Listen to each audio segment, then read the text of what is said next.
The world is changing faster than ever before. In the past 10 years, there has been an exponential technological evolution, the kind of technology that has revolutionized the world of work as we know it.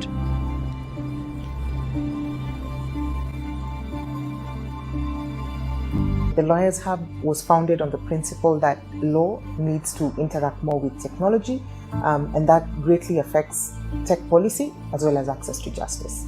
So the Lawyers Hub exists as a confluence between law and technology, working on tech policy, on emerging technologies, as well as increasing and upskilling the knowledge of lawyers in the area of technology. We support tech startups as well to ensure that the tech ecosystem also engages in policy, but as well understand issues around data protection, issues that also concern their structure, as well as intellectual property. If you look at the evolution of technology, it's been relegated as an alternative in most systems. But the realization that 21st century has brought us into is that technology has to be an integral part of our day-to-day systems. And if you look at some critical technology areas like artificial intelligence, blockchain, nanotechnology, biotechnology, then it gives us a strong indication that if we do not start having discussions on the use of these technology areas, as far as law is concerned, then we may be in some kind of trouble. So lawyers are leading the debate on the use of these technologies, especially in Africa. Over the years, the Lawyers Hub has supported the innovation ecosystem, convened events such as the Africa Law Tech Festival and the Global Legal Hackathon. The Lawyers Hub has also supported government innovations within the justice sector, as well as trained government institutions and more than 10,000 lawyers across Africa on emerging tech policy. Our dream at the Lawyers Hub is to have open access to law. We envision a continent where there is access to justice through leveraging technology and with a crowd of enlightened lawyers. We see a continent that also protects its own through better tech policies, that emerging technologies, through its regulation, will offer better value and consumer protection for the people within Kenya and within the African continent. We envision that we will convene policy makers, regulators, as well as lawyers who are more enlightened on emerging technologies and with better digital skills. And we invite you to be a part of this great vision for Kenya and for Africa.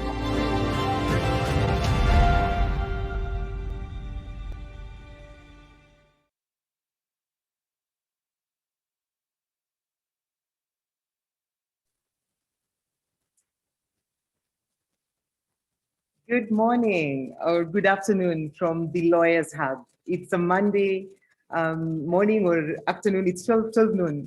It's a Monday afternoon, and I know we are busy. There's a lot of stuff happening today, but we want to thank you very much for joining us at the Lawyers Hub. It's always a pleasure to host you almost every single week, discussing different, topics on tech policy. And thank you for always staying with us. We are grateful. And today we are discussing the ICT Practitioners Bill 2020.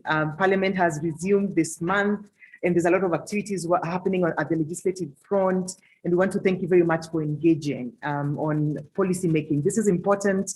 Article 10 of the Constitution on public participation really gives you the right to continue to engage with government and in governance. So we just want to find out who's joining us in the room.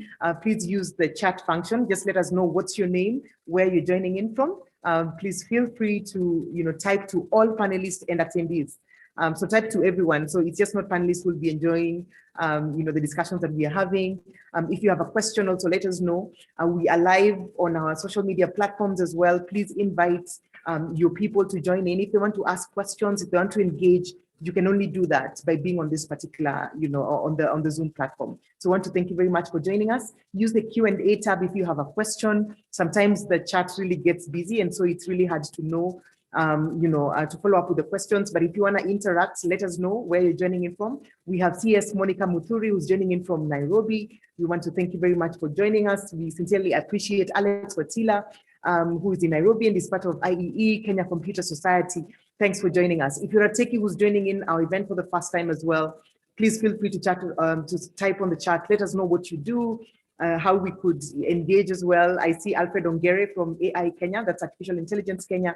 They do some incredible work on AI. Thank you for coming and for inviting your communities as well. Let us know what community you belong to. There are different coding languages. We have different communities around that. Please let us know also what you are engaging in that particular sense. This discussion is going to be different. We will try as much as possible to give balanced views.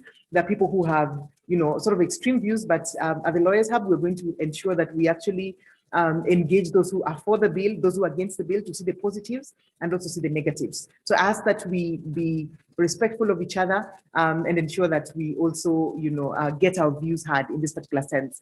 I'm seeing very many messages. I've seen Faith from the Kenya Copyright Board, Caroline Kamande from Nairobi, Angelina from Unicorn Valley Technologies. Thank you very much. Philip Matunda, a tech intern from Nakuru. Amos Ochieng from the Kenya School of Law in Karen. Mwangi Anthony from GA Advocates. We have Paul Mugumbi, public policy scholar. Joyce Kibet from the International Relations Society of Kenya. We have the David Gitonga, who's the managing editor at Bitcoin KE. They have a really good newsletter you should sign up to. We have Judin Jeru from Liquid Telecom. We have Imran from Pwani University.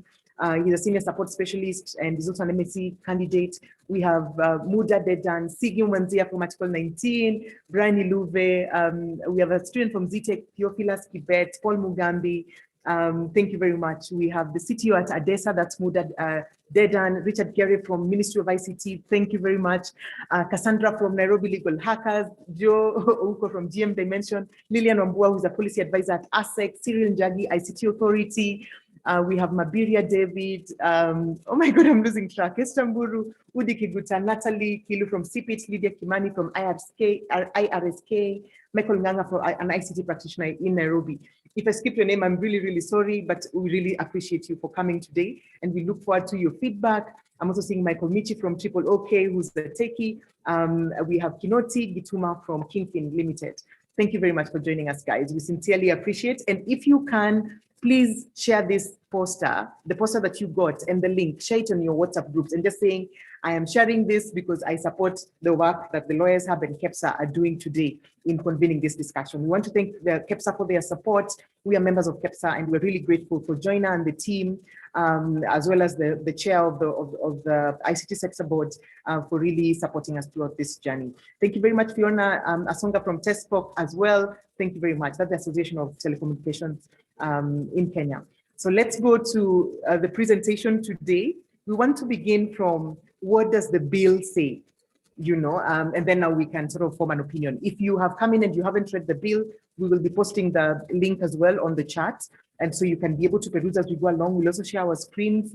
And so you don't have to know everything about this bill. Just come in with a curious mind, and then we can develop this framework as we go along. I believe we have the ear of Parliament. I get a lot of messages from different webinars on people watching from Parliament. And so we really appreciate you and really giving us the time to shape this public policy. We also appreciate those who are linking us up with members of Parliament. The draft of this bill already was informed about this particular discussion, and we hope that we'll be able to shape this particular, policy in this country, that even the voices of the tech ecosystem will be heard. And so my colleague Rispab will be here shortly to just share about the bill. So let's go.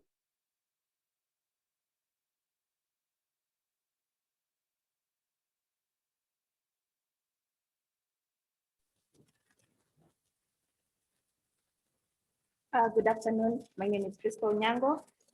Here in charge of the legal advisory here at the Lawyers Hub, and I'll be taking you through the ICT bill and just dissecting it as we lead up to the discussion ahead.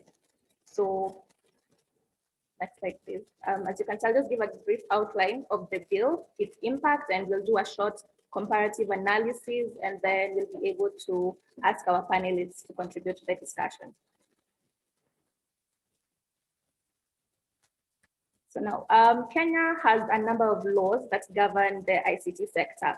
As you can see from the screen, we have the Kenya Information and Communications Act. We have various policies such as the National ICT Policy. We have the Master Plan and the Broadband Strategy.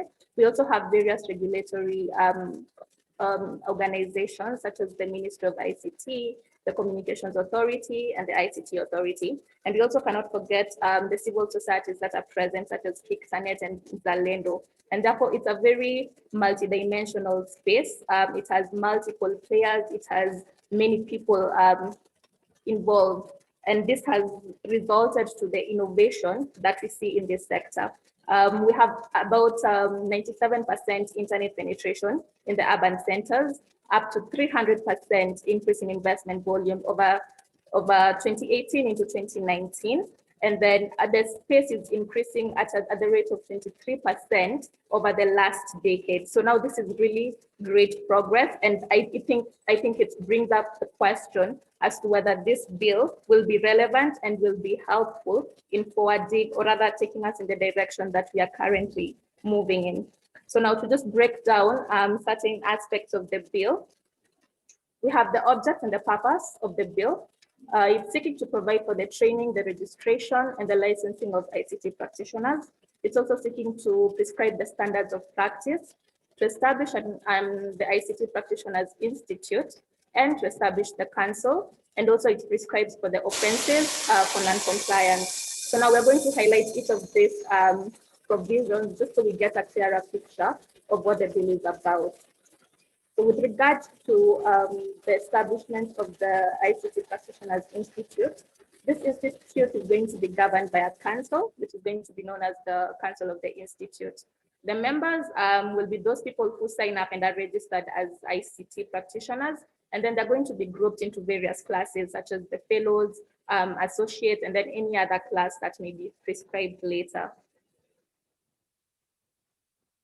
The Institute is also going to be establishing the standards of professional competence. It's going to be approving courses. So whatever courses that ICT practitioners are currently doing have to find approval from the Institute. And further, any training institutions that are seeking to offer whatever courses that are relevant in the industry will also have to be approved. Further, they're going to be registering and licensing ICT practitioners, and then they're also going to be determining the fees that are supposed to be charged for the practitioners before they're able to operate in this space, which again creates a barrier and causes restriction in the space.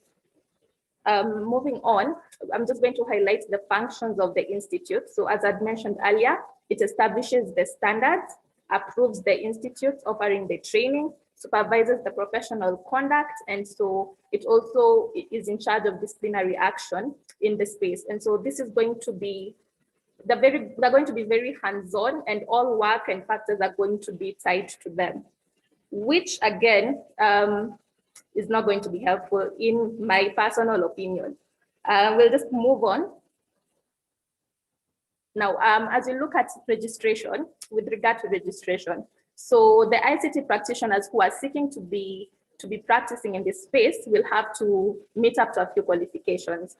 First and foremost, it could either be the holding of a bachelor's degree in an ICT-related field. Alternatively, they'd have to have a bachelor's degree in either electrical or electronics engineering, just ICT-related courses, and further, have at least 1 year post-qualification experience. Alternatively, have a diploma in the same, and then also 3 years post-qualification experience. And then the last alternate is the person has to demonstrate expertise and competence, but this kind of standard is going to be determined by the council. Again, quite restrictive, because that means if we inspect the ICT sector, many people are self-taught, many people learn on the job, many people learn as they move. And so where will that leave these people? When you look at licensing, no one is going to be permitted to operate in this space without first meeting the requirements for the continued education, CPD, that's what the lawyers call CPD. And further, they must have a valid license that has been given by the council. The license is going to be granted for a period of 1 year. And then in the instance of non-renewal, for instance, where one fails to register for the same this year and seeks to register, say, next year, they're going to have to swear an affidavit where they have to explain the reasons for non-renewal so that they can be able to apply for the license. And then for any ICT firm, they also have to be first a registered business, whether it's a business name or a company. And then they also have to have at least one partner who's a registered ICT practitioner. And then they're also supposed to fulfill further conditions that will be set down by the council. Matters enforcement, this just looks at the penalties and the offenses that the bill stipulates. For one, there is the practicing without a license. It's going to attract a fine of up to 500,000 and about a jail time of 2 years or both. False registration and licensing, the same. And then where a person is convicted of offenses on the bill or any other law that is punishable by imprisonment, or such person is found guilty of professional misconduct or negligence, then the council may do three things. It can either remove the person, suspend the license, or cancel the license. So from this, we can see that the council is being given a lot of power. They have a lot of mandates, and they seem to be the only governing body or institution. Now, shall we consider the arguments for and against the bill? 3 things stood out for the positives. We have the standard of practice. Of course, when we have a governing body that's looking at the quality of service, then definitely the standards will likely be upheld. The complaint system that has been given for the clients is also a positive, and it's helpful. And then also the issue of price regulation, whereby the ICT practitioners are going to have fixed or rather stipulated fees by the council. This is also going to be relevant in terms of just giving predictability and an expectation, but not necessarily all good. For the negatives, however, they definitely outweigh the positives, in my opinion, once more. There's no exact definition of the ICT practitioner. The bill is also quite bad for innovation and investment, because if someone has to come in and explain or get a license and not have to freely leave or enter the space, then that is going to be problematic.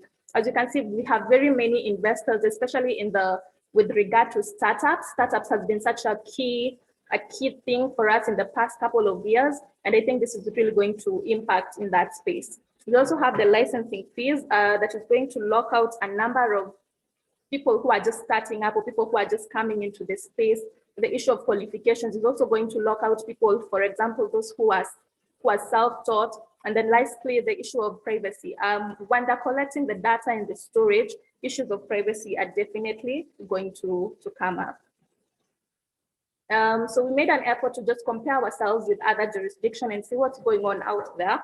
And we noted that for most jurisdictions, what is ongoing is just a self-regulatory space. So we have countries like Australia, Canada, and South Africa, where all these associations were just started by IT practitioners, people who just came together, are seeking to share ideas, are seeking to be innovative, and to set a standard for this space. So none of this is government regulated, and all these people are just, they're just self-regulation. And so what this has done is it has allowed for more leeway. However, it's also with its own challenges. For instance, in Australia, there's the argument that even the association hosts just about a quarter of the ICT practitioners, and then the exorbitant fees, of course, have been an area of complaint. And so it's not all rosy, even in the self-regulation aspect of it. If you look at Kenya, we also have the ICT, the ICT Association of Kenya, which also, it seems to be a self-regulatory body as well, and it seeks to engage the different stakeholders in the country. And in a way, I don't think they have really gained traction, but they're also representative of this kind of regulation. So moving on, what does this therefore mean for us? And this, I think, is going to be the basis of our discussion today. Just from the roundup of the bill, these questions come to the fore. Is it really necessary to regulate ICT practitioners? And then what is going to be the implication of having one body regulating the registration, the training, and the licensing?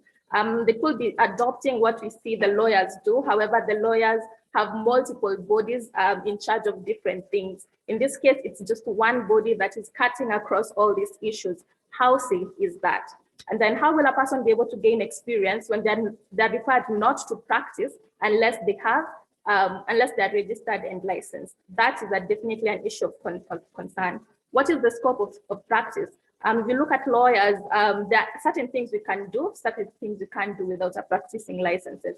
So what how is this going to be done for the ICT practitioners? And then lastly, just what is the justification for the requirement of evidence should one not choose to practice in a particular year? So with that, I'm going to hand it over to Linda, who's going to guide the rest of the presentation. Thank you.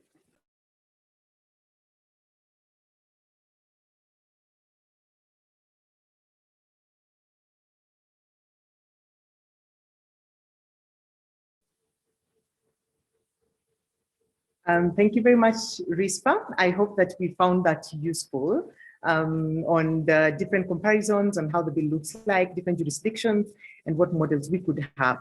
So we thought that that will set a basis for this discussion, and I will go to my very first panelists. The panelists have 4 minutes each to let us know their views on the bill. I know that's asking for too much for such little time. And then we move on to the next panelist. So I think at this particular point, I would invite Andrew to introduce himself and would proceed to share his views on the bill.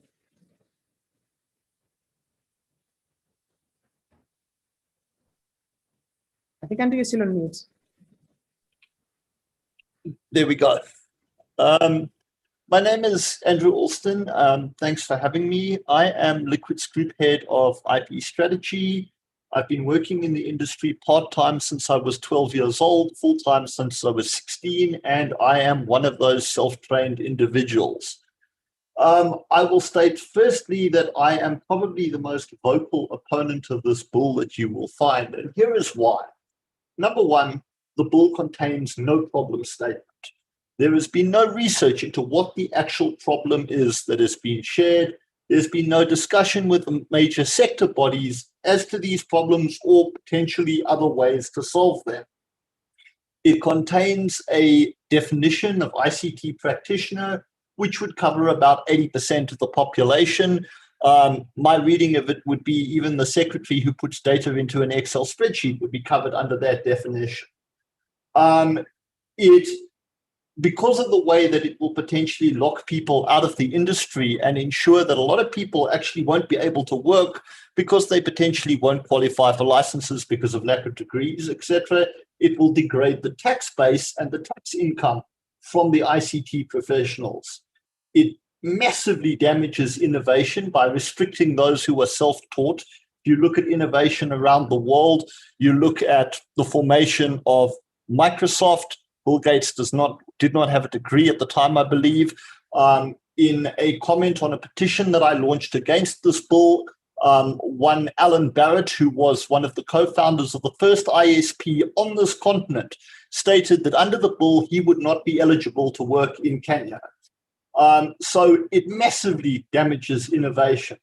And it penalizes the innovative and creative people who chose to get to the top of the industry via alternative paths outside of degrees.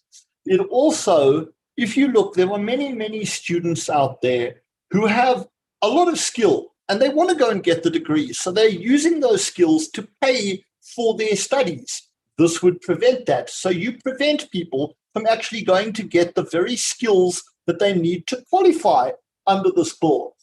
And then finally, I have to say that in my view, I am not a lawyer. I will never claim to be a lawyer, but in my layman's view, this comes directly in violation of the Kenyan Constitution, specifically clause 33.1a, which states under the freedom of expression section that an individual has the right to seek, to receive, and to impart information.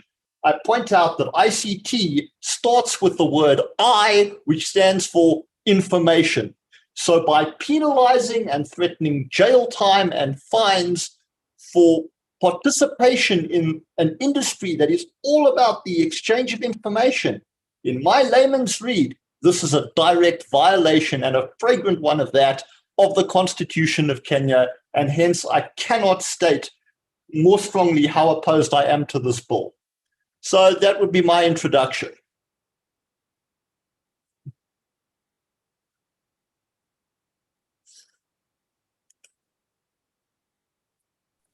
Thank you very much, Andrew. Thanks for your sentiments, and I'm seeing the chat is continuing to engage. Thank you very much. Now we have our second panelist, who is Mercy. She would introduce herself and then say her remarks. Mercy? Hi everyone, I'm Mercy, a messenger. I am the founder of BotLab. So what BotLab does is that we are a technical firm based in Kenya where we do tech support work as a contractor, as well as do integration, system related integrations, as well as training. So my opinion about this bill is that one, it's gonna be detrimental to the young techies who, first of all, did not go to university. One, because these days when most companies are recruiting, they have somewhat switched from looking at qualifications to skills-based recruitment, where more and more companies are looking at people based on the skill set that someone has. What can you do and how can you do it? And less and less more of what school you went to and how did you learn. As a result, I'm seeing more and more people learning a lot on the job and also learning online. So you find there are so many platforms where people can be able to go and study. And most of the courses are not even in a degree format or a diploma format. Most of them are specific. So if I want to just learn about DevOps, I can actually just get certified within a week. If I want to learn about infrastructure, I can actually do that within 2-3 days. So I feel like it's going to be taking things backward as compared to front, especially if you are a technical person or if you are in an industry where things are really changing out so fast. When I started 4 years ago, things were a little bit different from now. Even the way terminologies of how certain career paths are nurtured is very different. It's very disruptive.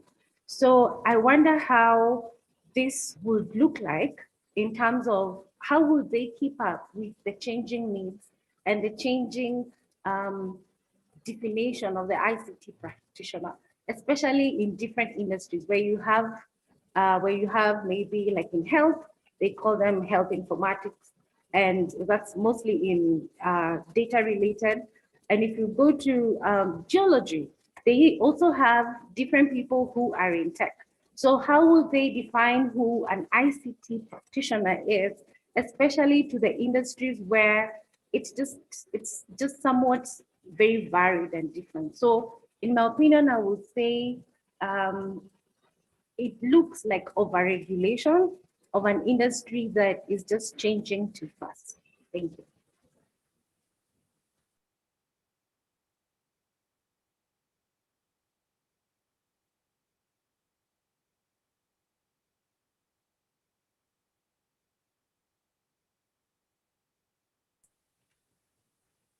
Thank you very much, Mercy, for your, I like the discussion and how it's moving. And thanks for all the comments and on the chat, we sincerely appreciate. Now we're going to Malindi, and we have Tanya Koga, who's joining us from the coastal city. And so Tanya, you have 4 minutes. Thank you, Linda. So I'm Tanya Koga, and I am the CEO of Holistic Technology Services. I'm a lawyer by training, though I never practiced law. So, you know, when I looked at the bill, I was really trying to start off from let me try and, you know, maintain an open mind and really try to understand what the purpose is behind this bill and what they're trying to solve for. I generally think I'm not completely anti-regulation, so I want to put that out there up front. But I think part of the challenge for me in reviewing this bill was really trying to understand what problem the bill was solving for, and I think Andrew spoke to that briefly earlier. I think in general terms, the ICT sector, the tech sector is not a perfect industry. There's lots of questions around how well trained and ethical some of the professionals in the industry are in terms of dispensing their duties. I think that with the permeation of technology across multiple industries, including high safety requirement industries, that maybe there is a role for regulation to play. But I found myself really asking questions around, is this the best way to go about it? And bear in mind the fact that in reading the entire bill, at the end of it all, I still didn't have a position that I could say, I understand what they're trying to solve for with this bill, right?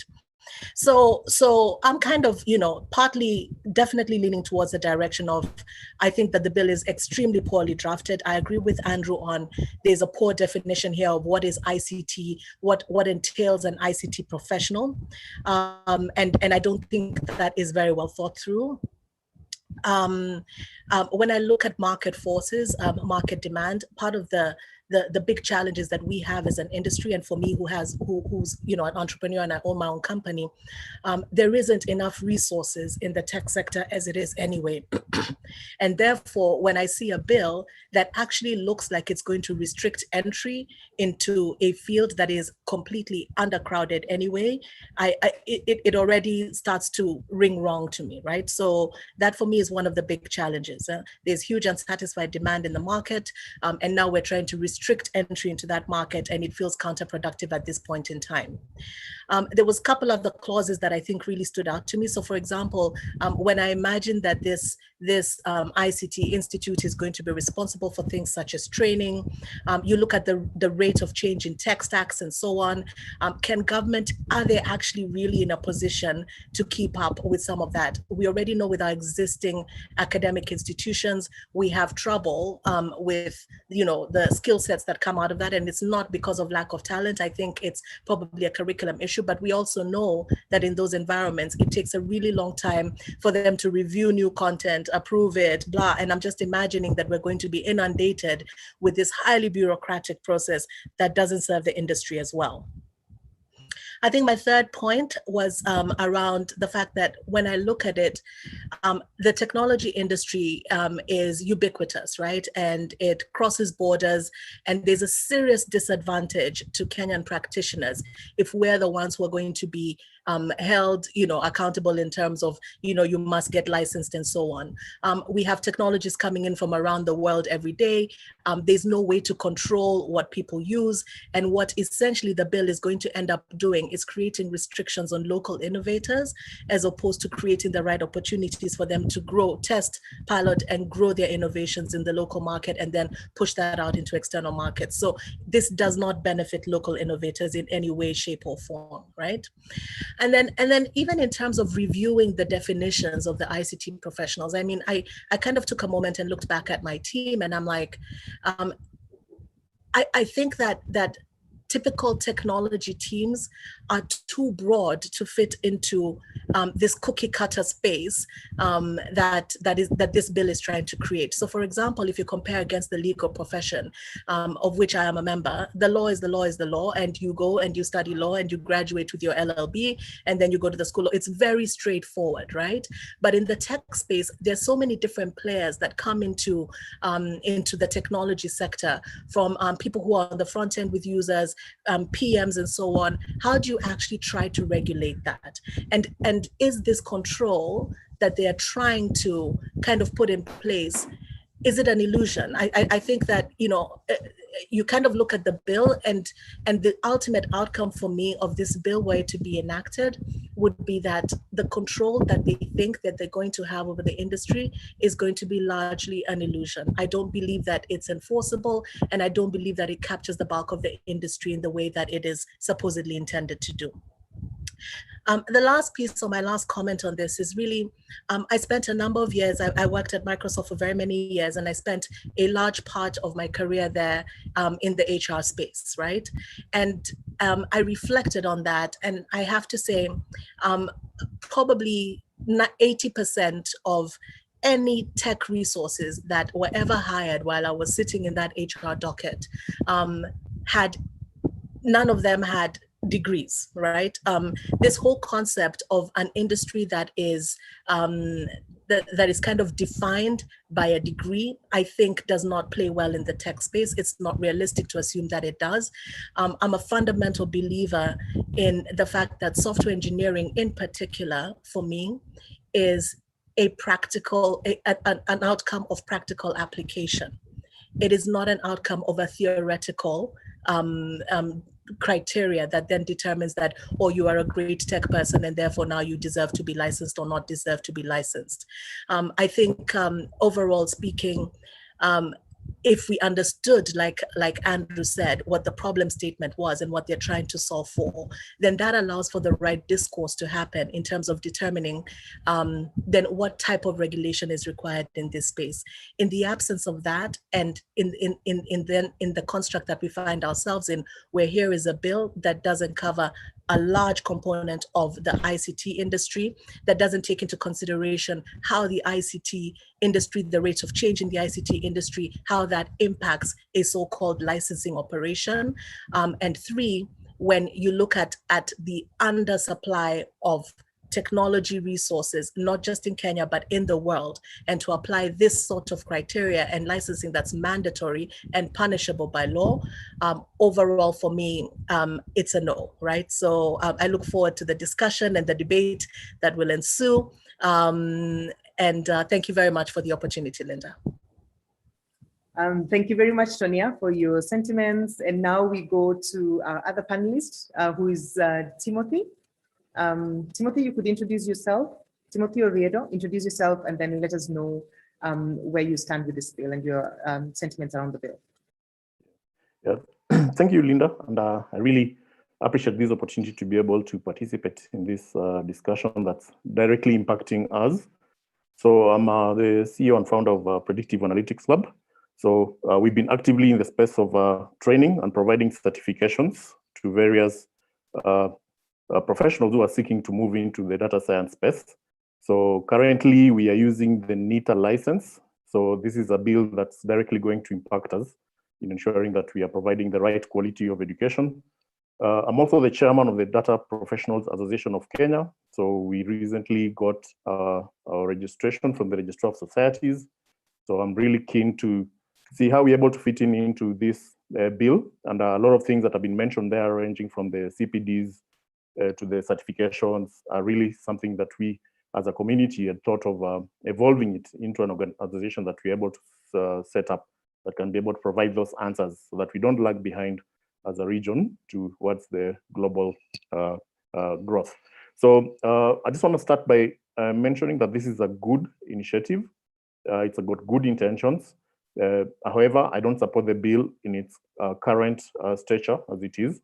It's important that it's sent back to be worked on. I'll be happy to see some few areas being changed to be able to address really the emerging issues and actually just bring us to pace with what's happening globally. So I want to just start by sharing an example of this young guy who's called Tanmay Bakshi, who's 14 years and is an IBM ambassador on artificial intelligence. If you've been able to watch some of his videos and some of his exploits, it's someone, I think if you look at how he's been able to self-teach himself at that young age, going to that space of being an ambassador and trusted by a global leading brand in the area of technology. If that context was applying where in the region where he is, he will not have seen himself reaching that stature. And that's actually the point that I want to start off the discussion around. How do we recalibrate the expectations of this bill? Because when you look at the way education is delivered in technology, it's mostly open source. You've got different people building on different platforms, and all this happened from an innovation perspective. You don't sit in a guided curriculum somewhere and come up with an innovation because you've been taught this. If you look at how a thesis is written, in the thesis, one of the expectations for the examiners is to give you're able to create a groundbreaking idea, something that's out of the norm. How do you reach that level? So you have to break out of the prism of what is the framework of what you're guided. Yeah. So I look at this bill and I see it's a good intention. However, it leans more towards monetization. I see a lot of emphasis on penalties, registration fees, but there's no quality in terms of these are the professionals we're talking about. This is the definition. Who are these ICT professionals? We need to have a list. ICT is very broad. We have traditional ICT, we have emerging technologies. Where do we get the definitions for those, and how does it create an implication? There also needs to be permeability between industry, academia, and government. Yeah, so in that regards, we are looking at a situation where this high-handedness by the government will enable academia. Academia is always ahead in terms of research. Yeah, the industry is about providing results for today. Yeah, yet government is there to regulate. Yeah, so government historically has been behind in terms of regulation. So if you let the government be in charge, we're going to lag behind in terms of innovation. That means before you start providing a course here, the government has to regulate that course and approve it. And I'll give you a case in example. Data science has been in this, data science has been a buzzword for almost 10 years now. Yeah, but up to today, we still don't have a university that has got a program in data science, even at a graduate level, yeah, let alone a diploma. So now this is the risk that we are putting the professional dispensation of services in. Yeah, so we start regulating now before creating that innovation. It's going to provide, an opportunity for us to lag behind the other sectors. Then secondly, there's the issue of awarding of the CPDs. Yeah, so we need to have a clear framework of those CPDs, how they're going to be awarded. The exams, how do you get these exams? Are we standardizing against a certain global perspective? I've been familiar with the HR practitioners bill, and I've seen a lot of copy pasting. When you talk about 3 years experience in doing this, yeah. So if you look at the current workspace right now, you'll find that a lot of innovation and a lot of IT-related threats actually come from guys who are interns. Yeah, so these are guys who have self-learned themselves. You got the superiority in the technology space is actually coming in from these open source platforms. Universities such as Harvard, Stanford, all of them have got open source programs they run for free on online platforms. So how do you provide that verification that yes, someone has attended this, has been able to get this certification up to this level? So how do we award them CPDs or certifications to enable him blend in to a guided framework, which is a national aspiration to guide the professionalism of the given sector. Yeah. Thanks, Timothy. Really appreciate your sentiments, especially that on CPD, continuous professional development. And now, finally, we go to our final panelist, and want to apologize that Mercy Mutemi was not able to join us. And now we're going to go to Grace Bomo, and we'll get the view from academia as well as civil society. And so, Grace, please proceed for the next 4 minutes. Thank you so much, Lawyers Hub. My name is Grace Mutu. I am a research fellow at the Center for IP and IT Law, otherwise known as CPIT, at Strathmore University. First of all, this is not a new bill. There has been previous attempts to do the same, it has faced the same opposition, but like somebody said on one of the discussion groups, it's like this bill has refused to die. And I won't go so much as to saying my for or against. I just want to give a few reflections. First of all, on the question of the mischief that is intended to be cured, I'd say that this is a trend within especially the 10th, 11th and 12th parliaments, especially the 11th and 12th. I'd say that if you look at the bills, if you go to Kenya law and look at the bills from those two parliaments, you find a lot of private members' bills trying to regulate particular professional groups. Like there's one on insurance, there's one on community health workers, there's one on nutritionists, another one on clinical officers, occupational therapists, and so on and so forth. The list is endless. And so it seems like there are so many reasons for this. Some people say that it's because now these professions are growing and the people who are already inside want to make sure that there is regulated entry by other people coming in. Other people say that it's easier to fight for their rights. Other people look at, for example, the Law Society of Kenya, and they want to be like the Law Society of Kenya. But I'm not sure whether the people inside the society want to stay there forever. And so I'd say, first of all, that it's a trend and it's now become a thing that, and a lot of times you find that the the member who's proposing the bill already has some interaction with a particular industry. So for example, this particular member who's proposing this bill, Honorable Otsotsi, already has some, he had an ICT company and has had some practice in the ICT industry.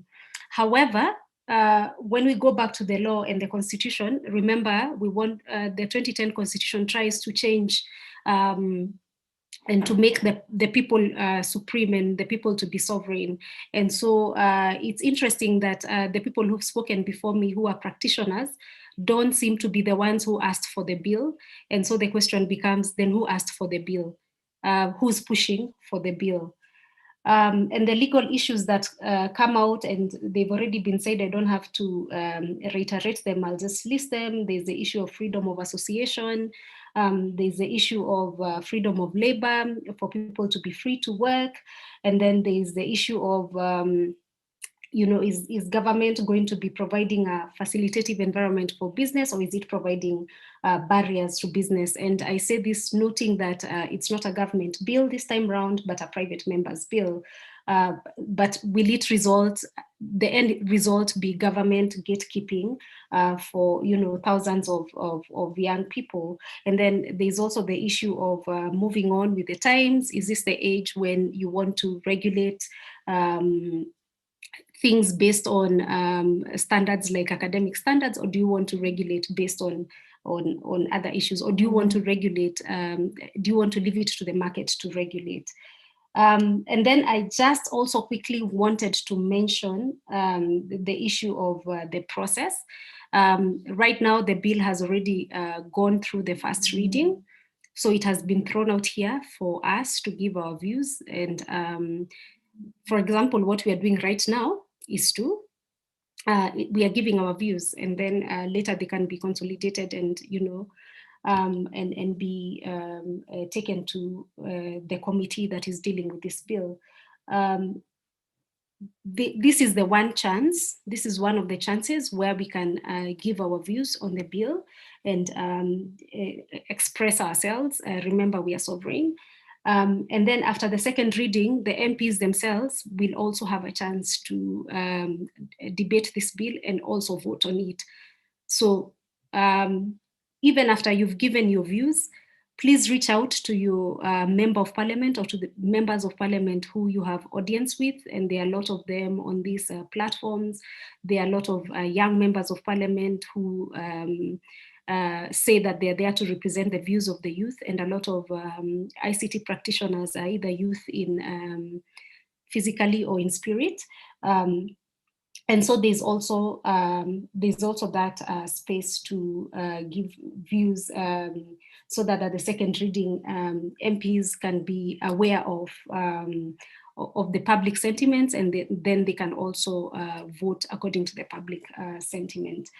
And so I'd just say that it is one thing to make a lot of noise, and I'm saying this with the benefit of experience because this is, I think, the third or fourth time this bill is coming, and as CPIT and in other spaces I have participated, it's really important not just to talk, but to put down your views in writing and get them recorded in the different spaces, whether it's parliament, whether it's reaching out to your MP on social media, or to their offices, writing to them, and so on and so forth. And I'll just leave it at that for the moment. Okay, and thank you very much, Grace Mutungu, and we love the name Bomu. So I'd want to proceed to the next point of discussion. Thanks everyone for joining us. If you came in a little bit late, we already began from looking at the bill, what sections there were. We've had comments from Andrew, Tonya, Mercy, Timothy, as well as Grace. And so now I would want to get into your feedback. This is a discussion and we want to really hear your sentiments on this. If you have a question or any sort of addition to this, how do we best regulate this ICT sector? Is it actually necessary to regulate the ICT sector? Please let us know. We're going to read a bit of the questions within the chat, and I'd want to just encourage my panelists to look at the chat on the Q&A tab on the questions that have already been asked. I see a lot of activity as well on the chat section, and thanks everyone who's having a conversation there. I want to say just two things before we get to the Q&A. Those who have questions, if you want to ask a question, please just raise your hand, or if you have a comment, we'll give you 30 seconds for you to let us know your opinion. You'll raise your hand and we'll be able to allow you to speak. Meanwhile, I just want to ask if I'm able to share my screen. And for me, the funniest thing I saw on this, what I saw on this particular bill, the most interesting one is, I'm not sure if you can see my screen. Okay. Not yet. Okay. So I'd want to just maybe refer you to section 29, and I'm just going to read it. It says that a person who is licensed as an ICT practitioner commits an act of professional misconduct if such person, A, deliberately fails to follow the laid down standards of conduct and practice of the profession of ICT as may be laid down by the council, B, commits gross negligence in the conduct of professional duties, C, allows another person to practice in their name where such a person is not a holder of a practicing certificate issued under this act, and 2, is not in partnership with the ICT practitioner, D, takes advantage of clients by abusing a position of trust, expertise, and authority, E, is insensitive to clients through a lack of regard or concern for clients' needs, feelings, rights, or welfare of others. F, shows incompetence or inability to render services for reasons ranging from inadequate training or inexperience to personal unfitness, such as a character defect or emotional disturbance. My God, have you met developers and you want your website fixed and they can only work at night and they can't work during the day? I'm just like, who is this particular person thinking through this bill? If you're a developer, you know what exactly I am talking about. You guys are interesting. You work, you're creatives, and creatives work in their own mode, And so I read this particular section, and section 30 now goes to the disciplinary proceedings if you are liable for this particular sort of misconduct. I sort of feel like there's a really, the bill is really trying to make this the law society of, ICT practitioners. Which it shouldn't, because it's already problematic. The Law Society as it is now is actually not an organization to look up to in terms of structure, because there's a problem. We have the Kenya School of Law that trains the lawyers. We have the Council for Legal Education that offers the examination.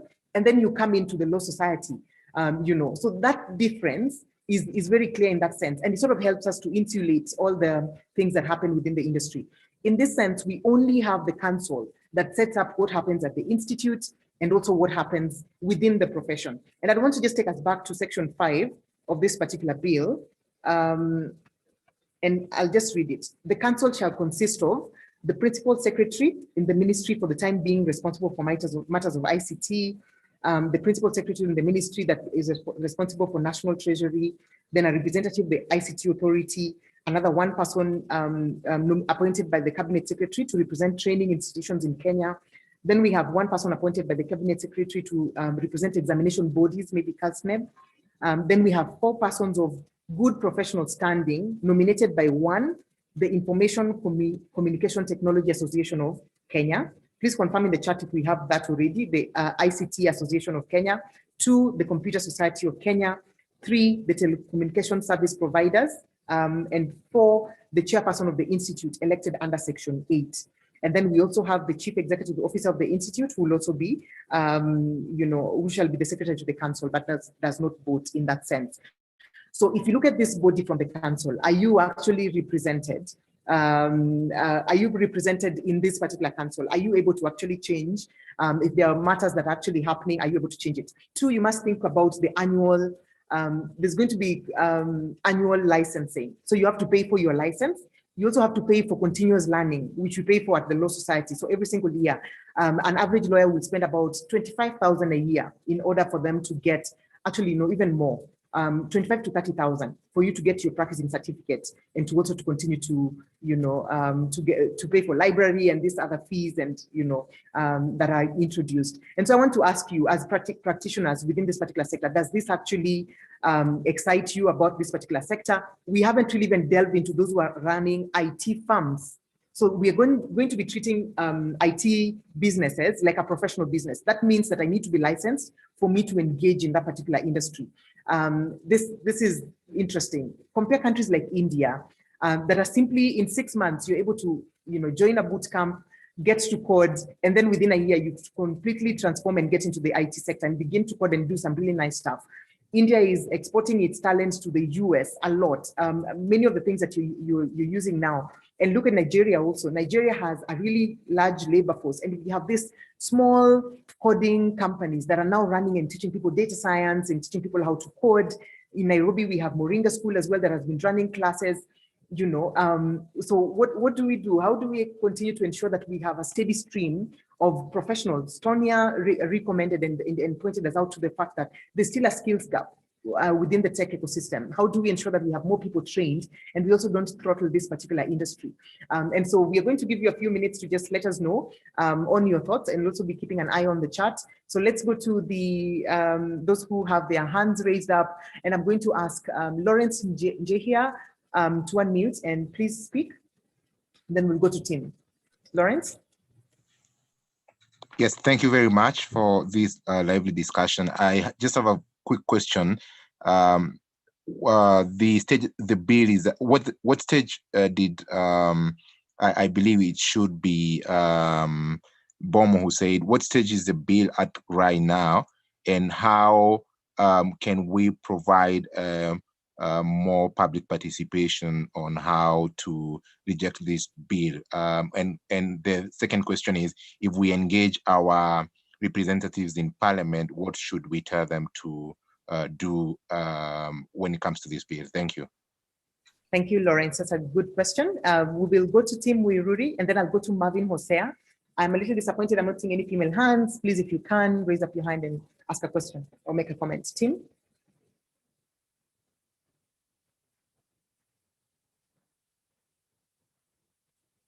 Tim?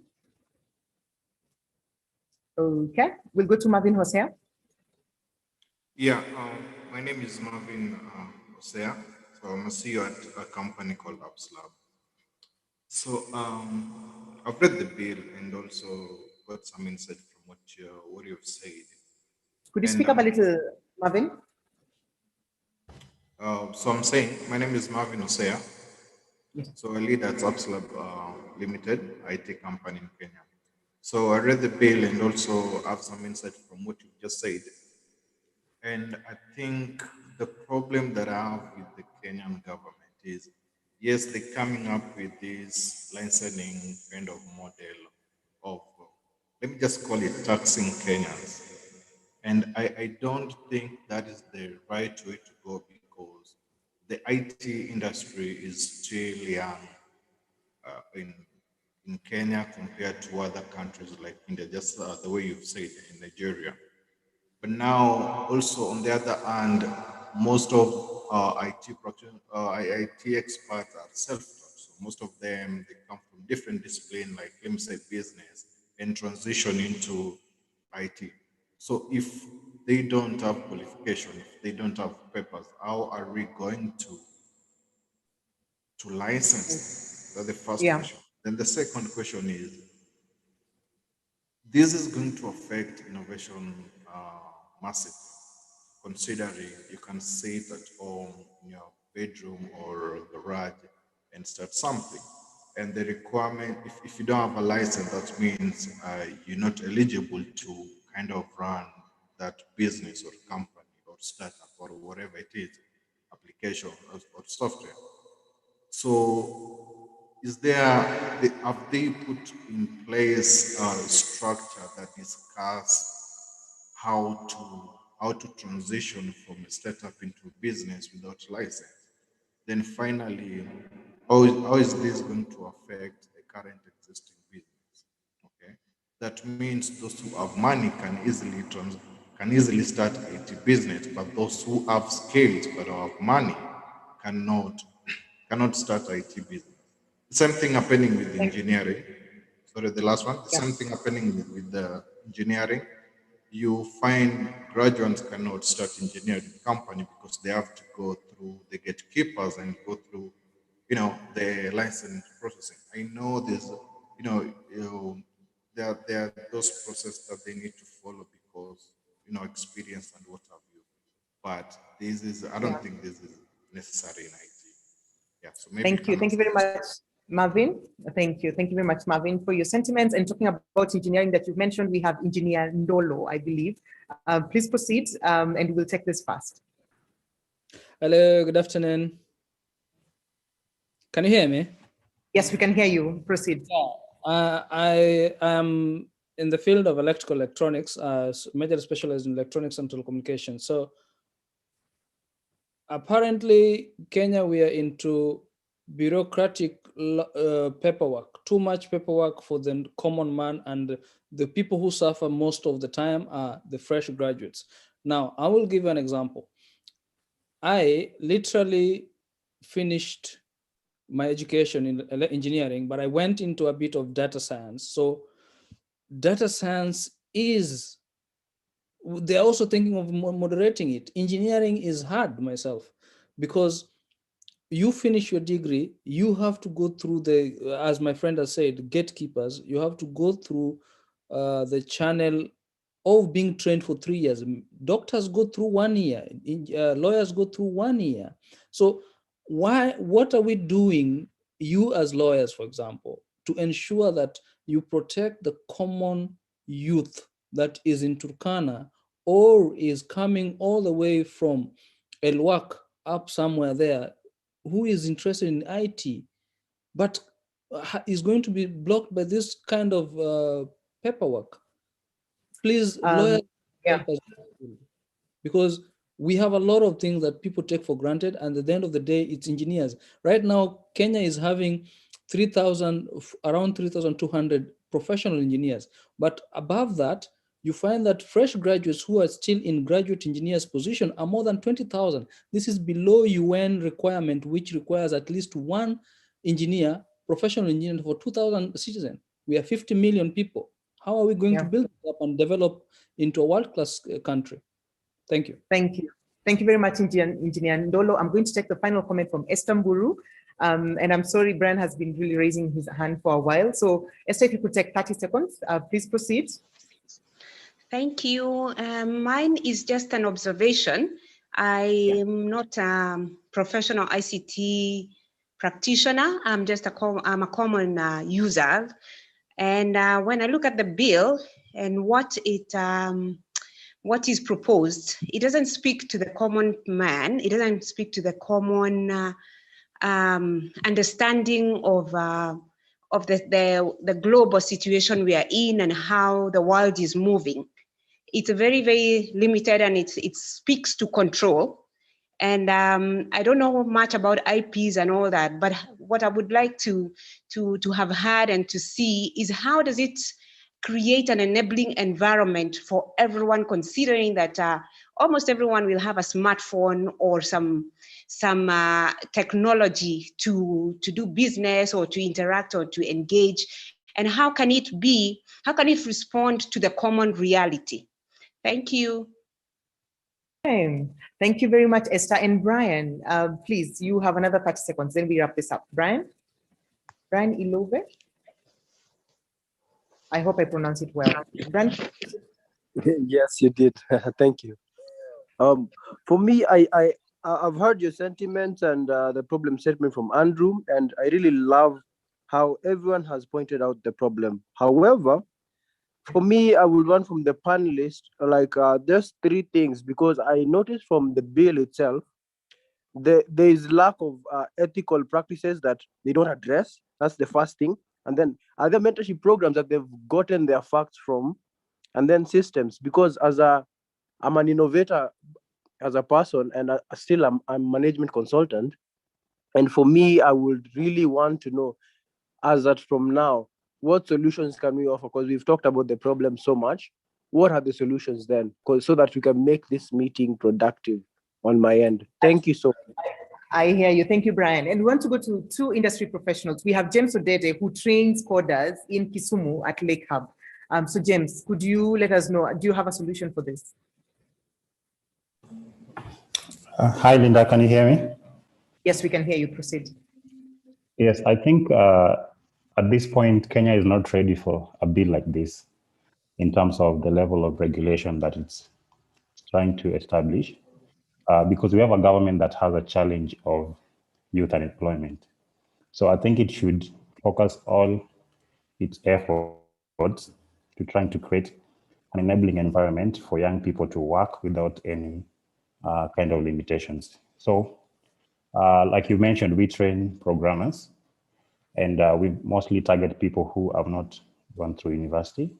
One of the biggest challenges that they have is affording our services.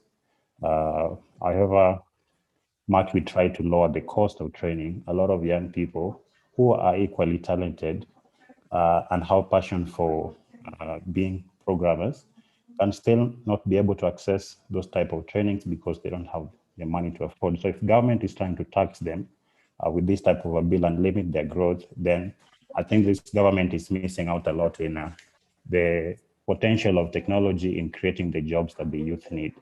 You have these organizations that train people to do work on their phones.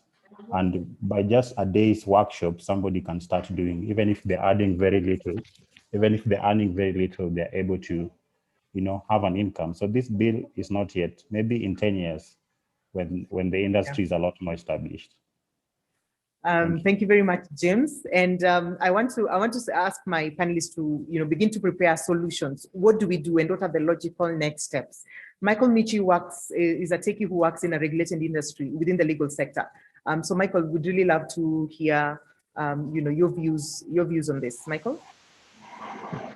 Thank you, Linda. It's a very great session. I think what this bill is trying to do, essentially in discussion of the discussion around the need for us to have some form of regulation, shouldn't even be that we don't need regulation within ICT. It's as absurd as saying you want to regulate the arts in terms of how people express themselves. Remember, this is an industry that is struggling that actually is enabling a lot of youth to make a daily income and just grow themselves. And now what's going to happen is this bill is only just becoming a roadblock that's eventually going to push people to move into other markets outside Kenya. So we lose quite a lot of labor in an industry that has the potential to really push the country forward. And the whole concept of the bill, where it's trying to sort of curb any malpractices within the industry, I believe we have the Computer and the Cybercrime Act, Computer Misuse and Cybercrime Act, which essentially should cover that. And I don't think morality can be enforced through any bill or act, and that's just determined on a person. So this bill fails to do anything constructive for the nation or for anyone by that matter, even just by virtue of saying that institutions will be created around registration and certification. This is literally putting a bottleneck on innovation. You can imagine being able not to practice something that you're passionate about, that you love, that you've taught yourself, and you're being told pay X amount to get a certificate, and that's one that they have to appreciate. So even if you did get a certificate from Oracle or from LinkedIn on certain topics within technology, they become irrelevant. So a lot of people with years of passion and hard work will just go down the drain. Thank you very much. Thank you very much, Michael. And now we want to go to our panelists, and here is Mercy, who's at the Lawyers Hub. So we'll get to her comments. I would really love to hear the solutions. We have a few more questions within the chat, and I like the clarity that was given, that this is a private member's bill, that it has not emanated from the Ministry of ICT. And so we need to engage Honorable Otsotsi Godfrey and ensure that he actually knows our sentiments, to know that the ICT sector does not need this kind of regulation at this particular point. And so we want to see, are you able to get in touch? If he is your member of parliament, please get in touch with him and let him know exactly so that he actually understands the sector. We've got to know on this particular call that he runs an ICT company, and so we need to actually engage the draft of the bill, that what's the justification within this particular sector. And I think we need to let members of parliament know that if you are putting a bill, within the National Assembly, you need to be open to engage. Because we saw this with the startup bill, we saw this with other bills as well. People just push out a bill, it gets their name within a sector, but they actually don't want to engage with people who are asking the hard questions. They only want to engage with people who are supporting the bill, but not those who actually are saying, maybe there's a better way. I think we need to get members of parliament accountable. And if he's your local member of parliament, mwambie that we don't like this is what we suggest, and this is how we can move. So how can the industry self-regulate? That's one of the questions that's coming in, that how do we self-regulate? I've seen people here from Ministry of ICT as well as ICT Authority. I know many of you will not speak just because of one of protocol and then also getting your views in too early, but we really appreciate you coming in to get the, what's happening, within the sector and really listening to what the industry is saying. We'd want to go to the Q&A. I think on the tab, I will read a few questions and then have our panelists come in with the solutions that they recommend. Before we finish, I just want to say this. Please get your view heard. Send an email. Don't wait for those group emails to get your point heard. Keep the clerks at the National Assembly busy for them to actually know on the ground. And I approached a few people last week in Parliament and they told me during the window between, I think, November and December, there was no views on this particular bill. And they actually thought that there were actually no opposition. So like Grace Mutungu said, sometimes we make noise on social media, but we actually do not send in our comments. And to what I think the engineer Ndolo was saying about what lawyers can do. The Lawyers Hub is really keen to convene these discussions. And we're really happy, within this call, we've had about 260 people already show up for this particular discussion from the ICT and also within the legal sector. So we know that convening this helps to shape, how people are thinking. It gets us to read this together. And then you take the responsibility. Please send an email. Send something and say, I do not agree with this bill for this and this particular reasons. And from the committee reports that we've seen before, they would indicate who they've got feedback, from. So we actually need to get our names on the Hansard, get our names on the committee reports to ensure that we actually are consulted on this. The public participation, as Bomu has said, is ending on Friday. And so we have until Friday to get our voice heard. But let's get to see some of this. Masio Kiro says issues of ICT have been moved to the youth ministry. It is noteworthy that majority of people in ICT are youth.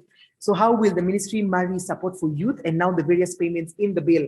I think it is wrong. Will the youth have subsidies? Any comments from panelists? Then we go to Brian. He was saying his major concern as an innovator and management consultant is the need for ethical practice. We have mentorship within the industry, but then how do we facilitate this, that there are ethical standards? I totally agree. Sometimes you pay for services within the IT sector and you don't get it. But that happens even with fundis. They will give you stories and not deliver the dress for your wedding or for your, so how do we ensure that we actually don't start licensing fundis and giving them, a council in charge of fundis just so that we get our dresses made? There are other ways that we can actually ensure this is done. We go to Tim Wiruri, who says, how can the Ministry of ICT come out strongly about their position on this bill? There are many occasions informally stated that they don't support the bill. So how can we get them to speak about it? Amos Odiambo says, at what point will the regulation be necessary, since many people are against the regulation of the sector, because eventually there will have to be a balance in the sector. I just want to hear, is the Silicon Valley regulated in such a sense? Because now it's like the standard for the world for around innovation and getting in tech products. Let us know within the chat. Kenneth Kimathi says, children are learning to code. Will you want them to be certified, that they have a diploma and 3 years experience in that sense? I really love that question. Adede Khan Tamaklo, I'm sorry if I misspelled your name, says, what are the proposed punishments for non-compliance to this particular law? And then Joyce Kibet says, I would like to know the presenter's perspective on how this will work under the Africa Free Trade Agreement. Does this look like sector protectionism in that sense? Thank you very much. Caleb Victor is asking for a copy of the bill, and I think we'll put it on the chat. But also if you go to parliament.go.ke, it's there, and you can continue to just look at the legislative tracker for you to be able to know exactly where we are at. So are we good with all the questions? I think we are. So we're going to start again from the top. So we'll have Andrew bring in the solutions. We'd really love a clear way forward. What do we do as a sector? How do we engage? I saw a very interesting question on the chat, and I wish it was posted on the Q&A, on the roles of the ICT Association, I believe. Sorry, there's too many things on the chat, so we're really not able to follow through. Someone said, I personally know he's my local MP, and I personally will engage my local MP to lobby him since he's launching ICT hubs across the constituency. The current bill goes against the potential and vision for these hubs for the young people by raising the barriers of entry that should be envisioned and made easy. So thanks, Lawrence J here, for that particular comment. We have links to, what's happening and some articles that have been written. I am really sorry, but there's somebody who said the ICT Association, TESPOC, all these people who have been promised jobs within this particular, I didn't even see KEPSA within the council, because KEPSA has a lot of members who are startups and ICT businesses. Maybe that's also an oversight on seeing how do you engage KEPSA on this. This webinar we're running together with KEPSA, and thank you very much, KEPSA, for your support. How are we going to engage the industry and actually ensure that there are more jobs, there's employment? There's also the issues of brain drain that have also been discussed now. People will prefer to work remotely. They will not care. And this is the new crop, those who trained at Andela. How was Andela training techies? There was no going to college as far as I'm aware. But I know a few people who worked at Andela who are now working for global organizations and are earning way more than the local market can bring. And so the point by Michi and a few of you on the chat that we're going to experience some brain drain with techies preferring to work abroad, where nobody asks them about their certification, but basically about what they have learned. And finally, I'm going to say this for the sector. Some of you may think this will not impact you, but this is what it works for the legal sector. Some people will say, I'll not go to the Kenya School of Law. I don't need to be an advocate. I can still represent people without going to court. And then your client demands for it. They say, we'll not give you work.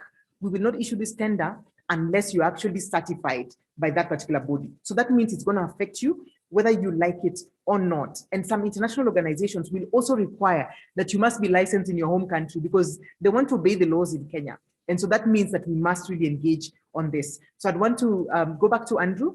In a few minutes, just let us know what is the way forward. How do we engage? What do we do? Andrew. And then we will come to Mercy.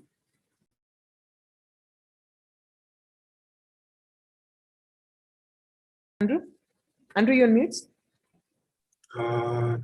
There we go. Okay, so with regards to the solution for the problem, I need to start off by pointing out that the industry was once described as the largest successful experiment in human anarchy that has ever existed. That's how the internet was described. The internet over the last 20 or 30 years has grown to be used by by billions upon billions of people. I think the current penetration rate is about 5 billion people. The solution here is to let the industry continue to grow and thrive. You have competition within companies. If a company is not doing the work or they're employing the wrong people, guess what? You've got the option to go and choose another company that does not require regulation. You need to encourage young people to both study, or if they don't have the means, to actually use the skills that they've got. Remember, the ICT industry, as broad as it is, there is a massive amount of information that allows people to continue to grow and learn.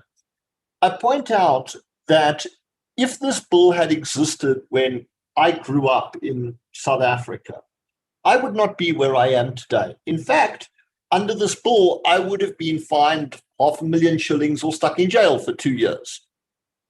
And the solution for that is not to regulate it. You can't regulate morals and ethics. The industry itself self-regulates that. Competition self-regulates that. The consumer self-regulates that in their choice of who they employ, who they use, which companies they use. So to me, the solution for this is let the industry do what no other industry has managed to do over the course of history and done so well, expand and thrive based on innovation, based on a desire that the people in the industry have to keep innovating, to keep learning. And also, as a final thought on this, keep in mind that ICT professionals, though I dispute the existence of that term because it's so broad and the industry is so wide, but just for argument's sake, let's use it. I would say that typically people in this industry are also competitive. They want to grow, they want to learn, and they want to be better. Creating regulation to try and force that is simply stifling. So to me, the solution is not to refine this or to try and fix it. It's to kill the ICT bill. Scrap this nonsense. That's my view.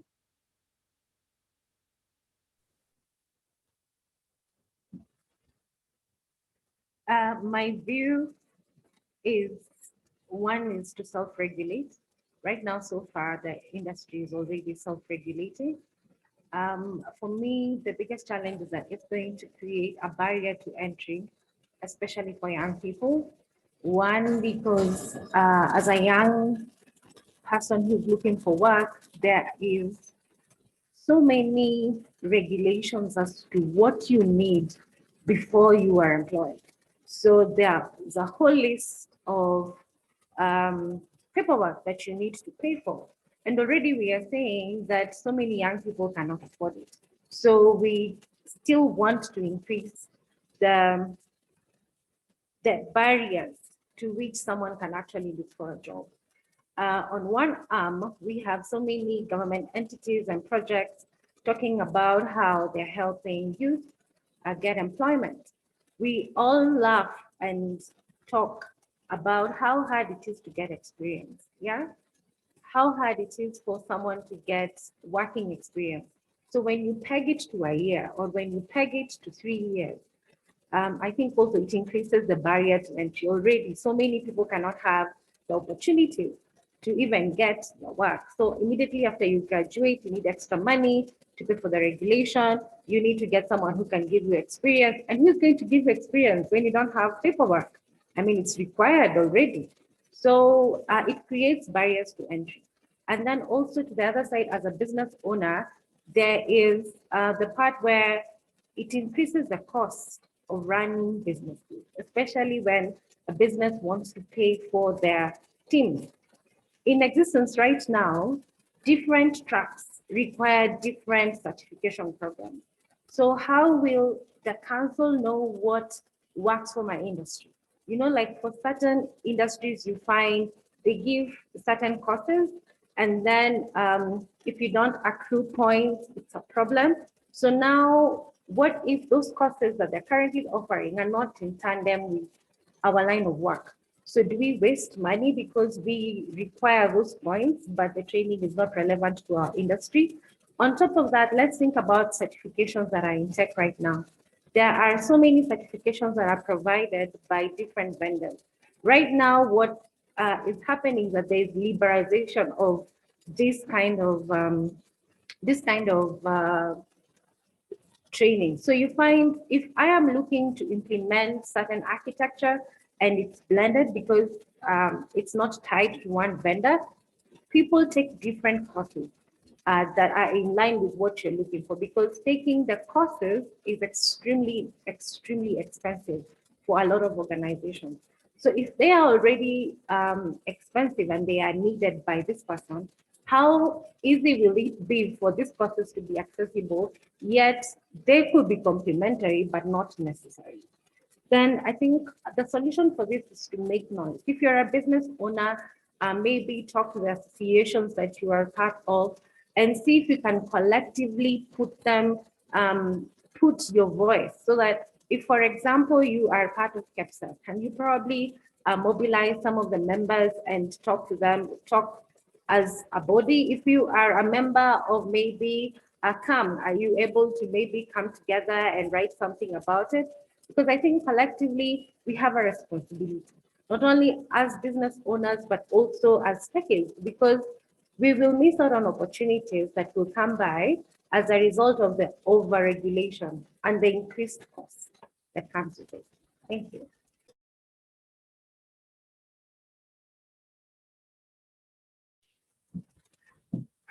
Thank you very much, Masi. And now we go to Tanya. Okay.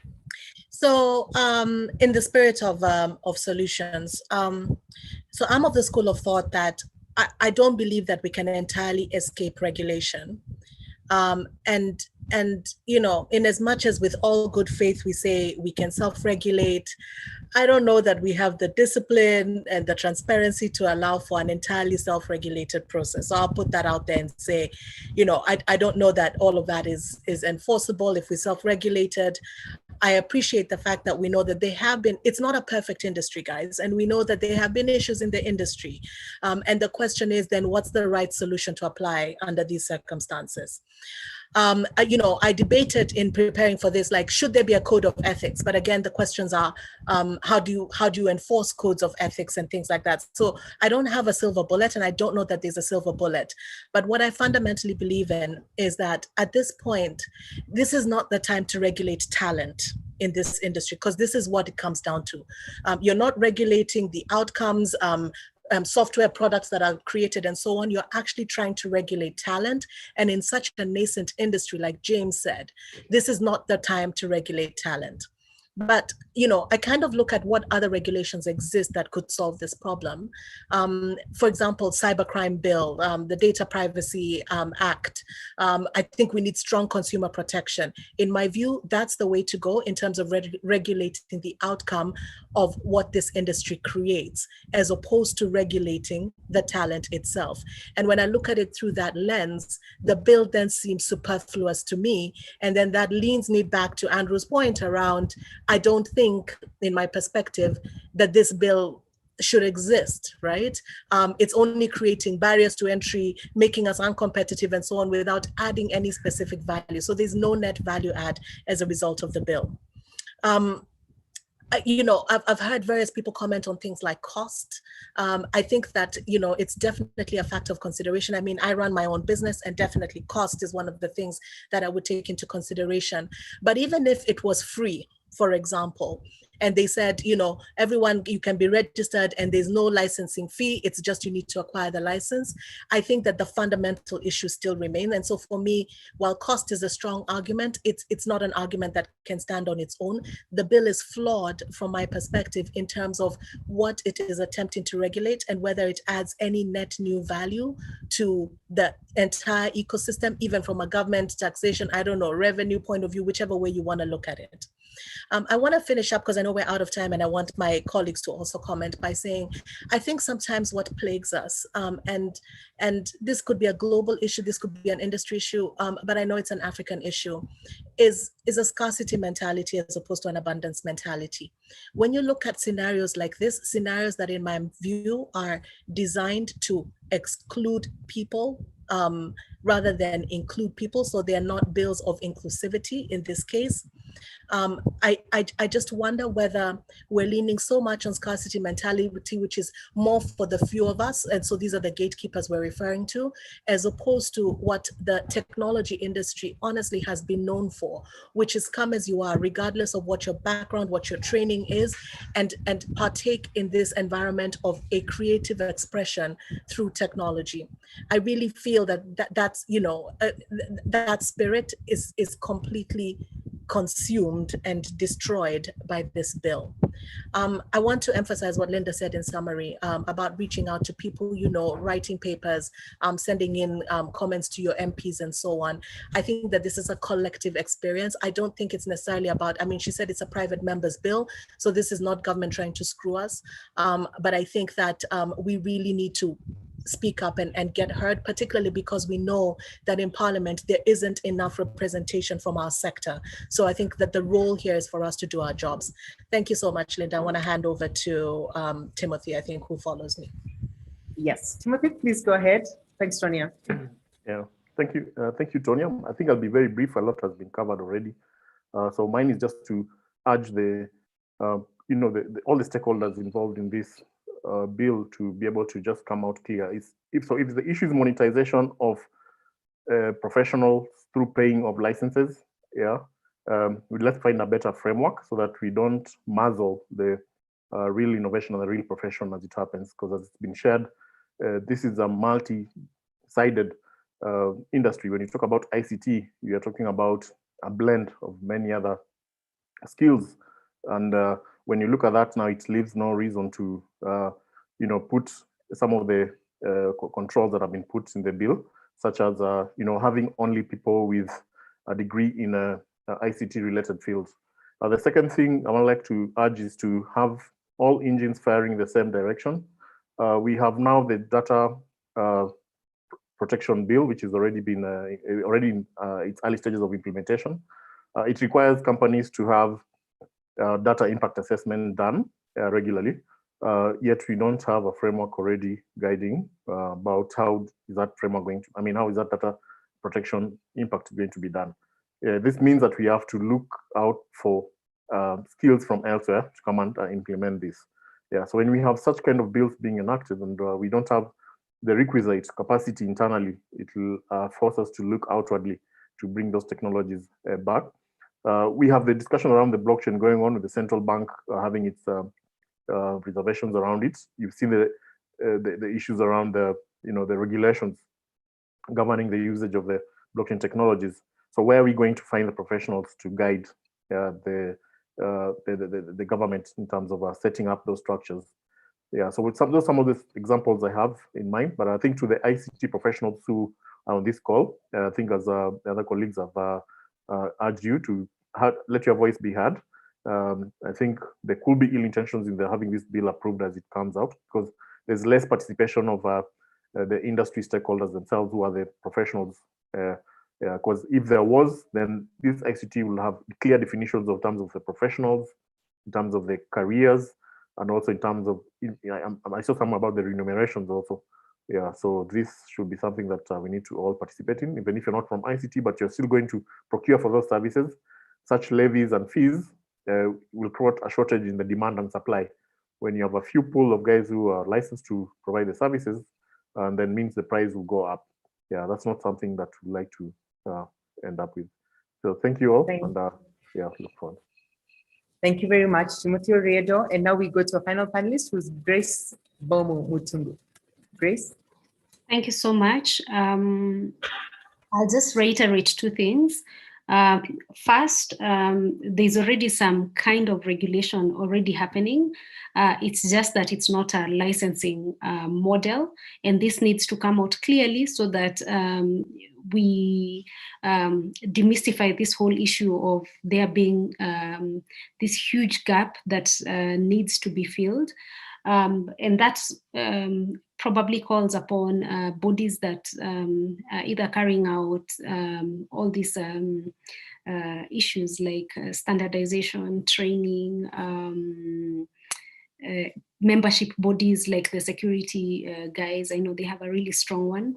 It calls upon them to maybe do a bit more publicity on what they're doing, so that the public can also be aware of this, and the members as well. And that is a solution. Providing this information is part of the solution.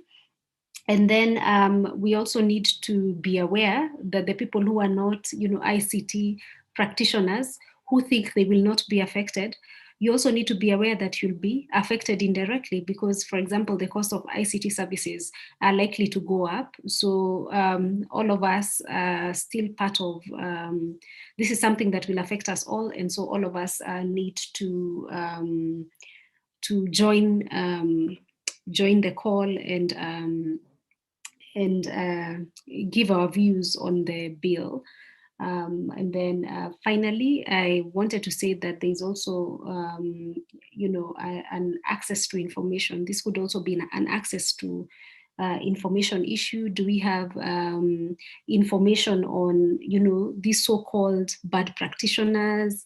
Are they listed somewhere? Who are they? You find that most of the time it has something to do with government procurement, which is already regulated by the public procurement framework.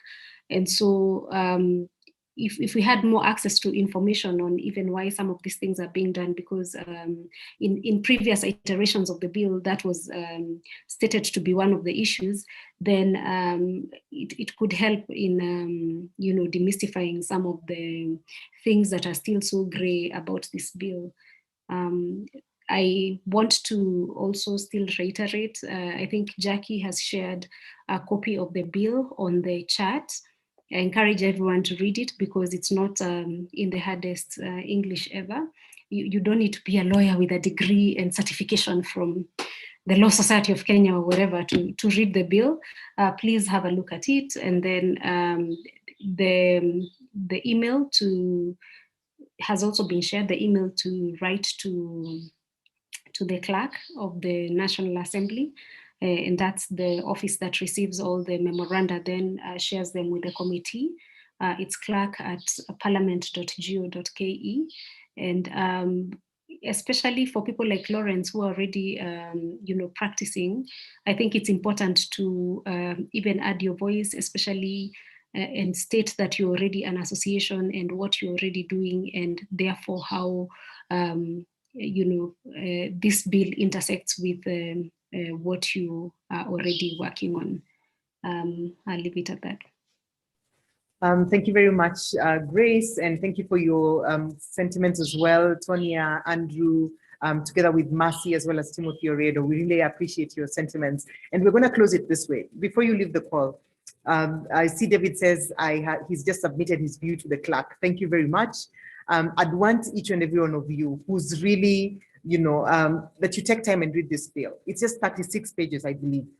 I see somebody indicate on the chat that it actually does not have a problem statement. We need to, all those questions that we have, we need to just send in a simple email and says, I do not think this is great to do. Maybe this is how my sector looks like, and this is what we can do better. Those sentiments will be recorded. Please do that. Number two, I'd also want to encourage you guys to continue to come for these discussions. And we have pleaded with you, let me say in someone's words, we pleaded with you again and again, time without number, that you like our YouTube channel. That when we go live, you'll be able to be notified and you watch this particular recording. This is now available on YouTube.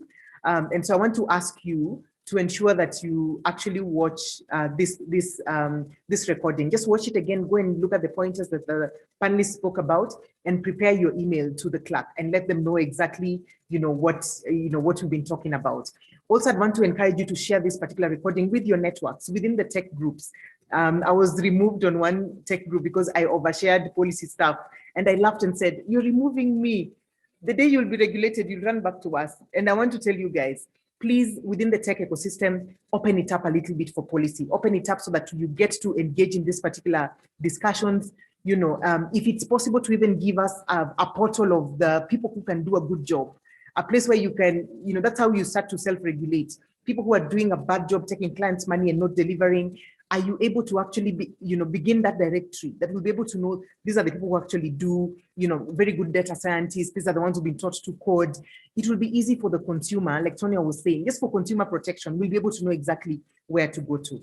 I'd also want to indicate this, that, look at the different countries like Rwanda. Please indicate this to members of parliament, because they keep picking African countries. When Andela went to Rwanda, actually the government gave them the support and said, you're teaching our people to code.